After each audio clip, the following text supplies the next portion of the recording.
Hi ಎಲ್ಲರಿಗೂ ನಮಸ್ಕಾರ, welcome my channel. ನಾನು ಇವತ್ತು ಮ್ಯಾಂಗೋ ಹಂಸಲೆ ನಿಮಗೆ ತೋರಿಸ್ತಾ ಇದ್ದೀನಿ. ನಮ್ಮ ಮನೆ ಮರದ್ದೇ ಹಣ್ಣಿನ ಹಂಸಲ್ ನಾನು ನಿಮಗೆ ತೋರಿಸ್ತಾ ಇದ್ದೀನಿ. ಅಂಬೆ ಸಾಸವ್ ಅಂತ ಹೇಳ್ತಾರೆ, ಕರಿ ಅಂತ ಮ್ಯಾಂಗೋ ಸಾಸವ್ ಅಂತ ಹೇಳ್ತಾರೆ. ಮ್ಯಾಂಗೋ ಸಾಸವ್ ಅಂತಾನು ಕೂಡ ಮಾಡಬಹುದು.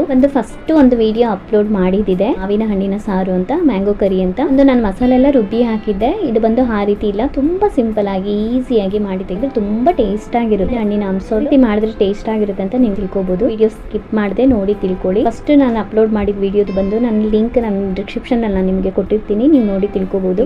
2 ದಿನದ ಹಿಂದೆ ವಿಡಿಯೋ ಅಪ್ಲೋಡ್ ಮಾಡೋದಕ್ಕಾಗಿರ್ಲಿಲ್ಲ, ಎಡಿಟ್ ಮಾಡಿ ಮಾಡೋದಕ್ಕಾಗಿರ್ಲಿಲ್ಲ. ಹಾಗಾಗಿ ಈ ವಿಡಿಯೋನ ಇವತ್ತು ನಾನು ಅಪ್ಲೋಡ್ ಮಾಡ್ತೀನಿ. ಹೇಗೆ ಮಾಡೋದು, ಏನೇನೆಲ್ಲ ಬೇಕು, ಯಾವ ರೀತಿ ಮಾಡಿದ್ರೆ ಟೇಸ್ಟ್ ಆಗಿರುತ್ತೆ ಅಂತ ನೋಡೋಣ ಬನ್ನಿ. ಮ್ಯಾಂಗೋ ಹಂಸಲ್ ಮಾಡೋದಕ್ಕೆ ನಾನು ಈ ರೀತಿ ಮಾವಿನ ಹಣ್ಣು ತಗೊಂಡಿದ್ದೀನಿ. ತುಂಬಾ ಟೇಸ್ಟ್ ಆಗಿದೆ, ತುಂಬಾ ಸಿಹಿ ಇದೆ, ಸ್ವಲ್ಪ ಲೈಟ್ ಆಗಿ ಹುಳಿ ಇದೆ, ಆದ್ರೆ ತುಂಬಾ ಟೇಸ್ಟ್ ಆಗಿದೆ. ಈ ಮಾವಿನ ಹಣ್ಣು ನಮ್ದೇ ಮರದ್ದು, ಇದರಲ್ಲೇ ನಾನು ಹಂಸಲ್ ಮಾಡಿ ನಾನು ನಿಮಗೆ ತೋರಿಸ್ತಾ ಇದ್ದೀನಿ. ಮ್ಯಾಂಗೋ ಸಾಸ್ ಮಾಡಿ ತೋರಿಸ್ತಾ ಇದ್ದೀನಿ. ಇದು ಚೆನ್ನಾಗಿ ನಾನು ತೊಳೆದು ತಗೊಂಡಿದ್ದೀನಿ. ನೋಡಿ, ನಿಮಗೆ ಕಾಣ್ಬೋದು, ಅದ್ರ ತೊಟ್ಟೆ ಎಲ್ಲ ಮುರಿದು ನೀಟಾಗಿ ನಾನು ತೊಳೆದು ತಗೊಳ್ಳೋದಿದೆ. ಇಲ್ಲಿ ನೋಡಿ, ನಾನು ಈ ರೀತಿ ಸುಳಿದು ನಾನು ತಗೊಂಡೆ, ಸಿಪ್ಪೆ ನಾನು ತೆಗೆದು ನಾನು ಈ ರೀತಿ ಮಾಡಿ ಇಟ್ಕೊಂಡಿದ್ದೀನಿ. ನಾನು ಫಸ್ಟ್ ತೋರಿಸಿದಂದು ಮ್ಯಾಂಗೋ ಕರಿಯಲ್ಲಿ ಅದು ನನಗೆ ಅದು ಕಿವುಚಿ ನಾನು ತೆಗೆದಿದ್ದೆ. ಇದನ್ನೆಲ್ಲ ಹಾಗೆ ಫುಲ್ಲಾಗಿ ಹಾಕಿ ನಾನು ಮಾಡಿ ತೋರಿಸ್ತೀನಿ. ಇಲ್ಲಿ 3 ಈರುಳ್ಳಿನ ನಾನು ಈ ರೀತಿ ಉದ್ದವಾಗಿ ಕಟ್ ಮಾಡಿ ತಗೊಂಡಿದ್ದೀನಿ. ಹಾಗೆ ಸ್ವಲ್ಪ ಹಸಿಮೆಣಸು ಕೂಡ ಒಂದು 7-8 ಈ ರೀತಿ ಕಟ್ ಮಾಡಿ ತಗೊಂಡಿದ್ದೀನಿ. ಖಾರ ಕಡಿಮೆ ಇದೆ, ಹಾಗಾಗಿ ಜೀರಿಗೆ ಮತ್ತೆ ಬೆಳ್ಳುಳ್ಳಿ ಈ ರೀತಿ ಕುಟ್ಟಿ ತಗೊಂಡಿದ್ದೀನಿ.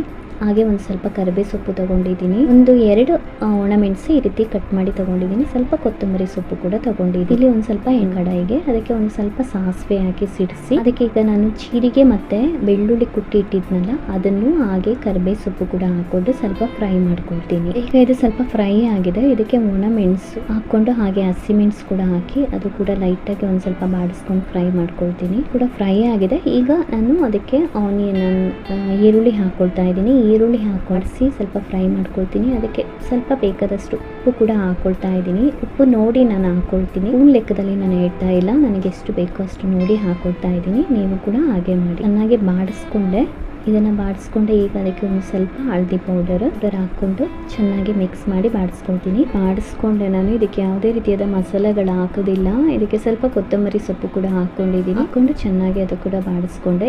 ಈಗ ನಾನು ಮಾವಿನ ಹಣ್ಣೆಲ್ಲ ಹಾಕೊಳ್ತಾ ಇದ್ದೀನಿ, ಮ್ಯಾಂಗೋ ಕೂಡ ಹಾಕೊಳ್ತಾ ಇದ್ದೀನಿ.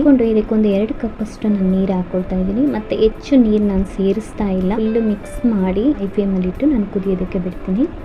ಈಗ ಚೆನ್ನಾಗಿ ಕುದೀತಾ ಇದೆ, ಓಪನ್ ಮಾಡಿ ನೋಡ್ತಾ ಇದ್ದೀನಿ. ಸೊ ಅದು ಇದೇ ರೀತಿ ಮಾಡ್ತಾರೆ. ಸಾಸವ್ ಕೂಡ ಈ ರೀತಿನೂ ಮಾಡ್ತಾರೆ, ಮಸಾಲೆ ರುಬ್ಬಾಕಿ ಮಾಡ್ತಾರೆ. ಹಂಸಲ್ ಅನ್ನೋದ್ರಿಂದ ನಾನು ಇಷ್ಟೇ ಹಾಕಿರೋದು, ಬೇರೆ ಯಾವುದೇ ರೀತಿಯಾದ ಎಕ್ಸ್ಟ್ರಾ ಮಸಾಲೆಗಳನ್ನ ನಾನು ಸೇರಿಸಿಲ್ಲ. ನೋಡಿ, ಈಗ ಚೆನ್ನಾಗಿ ಕುದ್ದಿದೆ. ಈಗ ಮಿಕ್ಸ್ ಮಾಡ್ತಾ ಇದ್ದೀನಿ. ಮತ್ತೊಂದು ಸಾಲು ಕೂಡ ಮಿಕ್ಸ್ ಮಾಡಿ ಮುಚ್ಚಿಟ್ಟಿದ್ದೆ ನಾನು. ಮ್ಯಾಂಗೋ ಹಂಸಲ್ ರೆಡಿ ಆಗಿದೆ, ತುಂಬ ಟೇಸ್ಟ್ ಆಗಿ ರೆಡಿ ಆಗಿದೆ. ಚೆನ್ನಾಗಿ ಕುದ್ದಿದೆ. ನೋಡಿ, ಗ್ರೇವಿ ಕೂಡ ಎಷ್ಟು ಥಿಕ್ನೆಸ್ ಬಂದಿದೆ. ಈಗ ಬಂದ್ ಮಾಡ್ಕೊಳ್ತಾ ಇದ್ದೀನಿ. ಈಗ ಅದನ್ನ ಮ್ಯಾಂಗೋ ಹಂಸಲ್ ಒಂದು ಬೌಲಿಗೆ ನಾನು ಸರ್ವ್ ಮಾಡ್ಕೊಳ್ತಾ ಇದ್ದೀನಿ.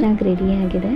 ಇದು ನಮಗೆ ಬಿಸಿ ಬಿಸಿ ವೈಟ್ ರೈಸ್ ಜೊತೆ ತುಂಬಾ ಟೇಸ್ಟ್ ಆಗಿ ನಮಗೆ ಮ್ಯಾಚ್ ಆಗುತ್ತೆ. ಯಾವುದಕ್ಕೂ ಮ್ಯಾಚ್ ಆಗಲ್ಲ, ವೈಟ್ ರೈಸ್ ಜೊತೆ ಮಾತ್ರ ನಮಗೆ ಮ್ಯಾಚ್ ಆಗುತ್ತೆ. ಇವತ್ತೊಂದು ಒಳ್ಳೆ ಮ್ಯಾಂಗೋ ಹಂಸಲ್ ನಾನು ನಿಮಗೆ ತೋರಿಸಿದ್ದೀನಿ. ಖಂಡಿತ ಟ್ರೈ ಮಾಡಿ ತಿಂದು ನೋಡಿ, ಹೇಗಿದೆ ಅಂತ ನನಗೆ ಕಮೆಂಟ್ ಬಾಕ್ಸ್ ಅಲ್ಲಿ ತಿಳಿಸಿ. ನನ್ನ ಚಾನಲ್ಗೆ ಸಬ್ಸ್ಕ್ರೈಬ್ ಆಗಿ. ಈ ವಿಡಿಯೋ ನಿಮಗೆ ಇಷ್ಟ ಆಯ್ತು ಅಂದ್ರೆ ಲೈಕ್ ಮಾಡಿ, ಶೇರ್ ಮಾಡಿ, ಕೆಳಗೆ ಕಾಣೋ ಬೆಲ್ ಐಕಾನ್ ಕ್ಲಿಕ್ ಮಾಡಿ. ಹೀಗೆ ಮಾಡೋದ್ರಿಂದ ನಾನು ಹಾಕೋ ವಿಡಿಯೋ ಎಲ್ಲ ನೋಟಿಫಿಕೇಶನ್ ನಿಮಗೆ ಸಿಗುತ್ತೆ. ಮತ್ತೊಂದು ವಿಡಿಯೋದಲ್ಲಿ ಮತ್ತೊಂದು ರೆಸಿಪಿಯೊಂದಿಗೆ ನಾನು ನಿಮಗೆ ಸಿಗ್ತೀನಿ. ಈಗಾಗಲೇ ನೀವು ಕೊಡ್ತಾ ಇರೋ ಸಪೋರ್ಟಿಗೆ ತುಂಬ ಧನ್ಯವಾದಗಳು.